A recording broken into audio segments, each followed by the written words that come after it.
Hi, it's Maxine, Kaye, and yoga.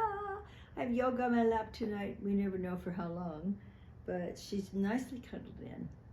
This is a love note sent to you tonight from the Greater Philadelphia Center for Spiritual Living. Yay! Yoga's so excited. She just can hardly hide her enthusiasm. I was thinking it might be nice to revisit something we may not have talked about for a while, and that's Don Miguel Ruiz's Four Agreements. Remember that book? It's a wonderful book. It can be a life-changing book. It's one that I've taught in a special little course several times, and it's something that we choose in our center and also on our board of trustees. We have adopted it as the way we choose to live. And remember, it goes like this. These four agreements are: be impeccable with your word, do not take things personally, do not make assumptions, and always do your best. Well, that's simple enough, isn't it? Well, the first one, be impeccable with your word. Let there be, as Emma Curtis Hopkins said, truth on your tongue. Keep your conversation in heaven. Do not complain. Do not criticize. Do not gossip. Instead, speak words of life to yourself and to others. That's truly being impeccable with your word. And impeccable comes from the Latin. Peccability really means sin. Isn't that interesting? Impeccable means without sin. And of course, we don't teach a lot about sin and punishment and that in our teaching. Rather, that sin from the ancient Hebrew marksman language meant missing the mark. If they were shooting the arrow and they missed the mark, sin. That didn't mean they had done anything bad or unconscionable. It just meant they missed. When you miss the mark, what do? You just look again, take better aim, and let that arrow go where you intended. So be impeccable with your word. Sometimes just taking one of these four agreements each week and focusing on that can be life-changing.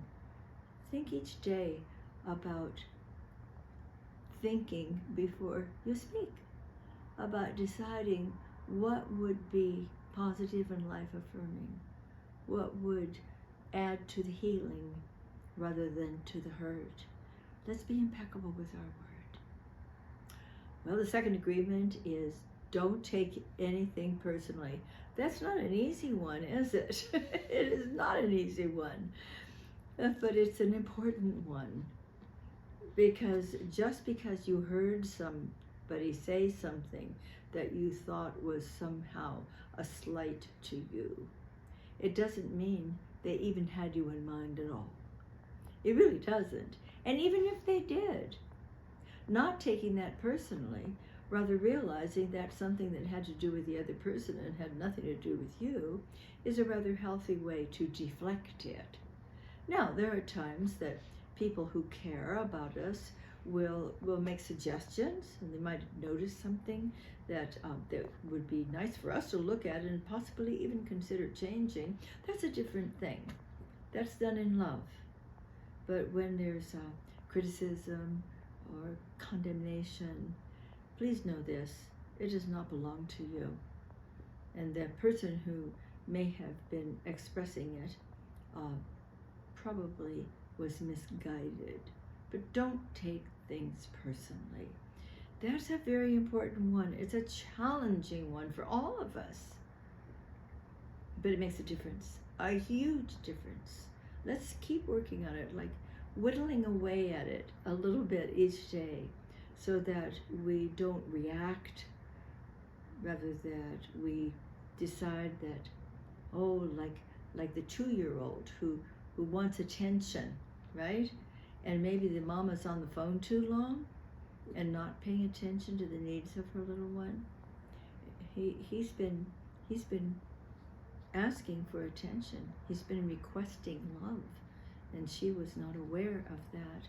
He will make her aware of it, perhaps, when he starts kicking her shins. And so everything is either requesting love or expressing love. And so let's be a little bit mindful and realize that people are doing the best that they can, and that they maybe shouldn't have said what they said, but do your best not to take it personally, right? It's not true about you. The third one is don't make assumptions. Oh my goodness, we get in a lot of trouble with that one, huh? Just because somebody is acting a certain way or not coming home on time or whatever it is, doesn't mean that we should start creating some scenario that has nothing to do with the situation at all. We don't really know. I love the adage, seek first to understand. The best way I know not to make false assumptions is simply to do a reality check with the other person. You know, when you said so-and-so, can you clarify for me what you were really intending with that, what you were feeling and meaning? Let's get clear about things and stop making assumptions. Let's go right to the source, to the person, him or herself, and find out. Just do that reality check. Only takes a minute, but it takes mindfulness, doesn't it? What's the fourth assumption? Always do your best. And that's a wonderful one to have, especially since we're not going to be 100% with any of those first three. You know, we're not going to all day long be impeccable with our word, but we want to do our best. Be mindful, make a little bit more difference, make a little more progress each day. And as far as not taking things personally, oh, you don't take things personally, do you? Of course not. We do our best not to. This is maybe the most challenging one, but each day be a little bit more moving our emotions out of the situation and not reacting, not taking it personally. Just do the best you can. And then not making assumptions. Do your best. Go to the source. Get it straightened out. So, those are those wonderful 4 agreements. I'm grateful for Don Miguel Ruiz. I'm delighted that so many of us really have adopted these principles, these agreements. It makes a whole big difference in our lives, in our relationships, our personal relationships, our working relationships, our friendships, and so forth. Well, have a wonderful evening, whatever it is that you're doing. And please, always do your best. We're always doing our best. And I appreciate that. We love you. We'll see you soon. Tomorrow, you are very likely going to be hearing from Reverend Mike. And yoga says, good night.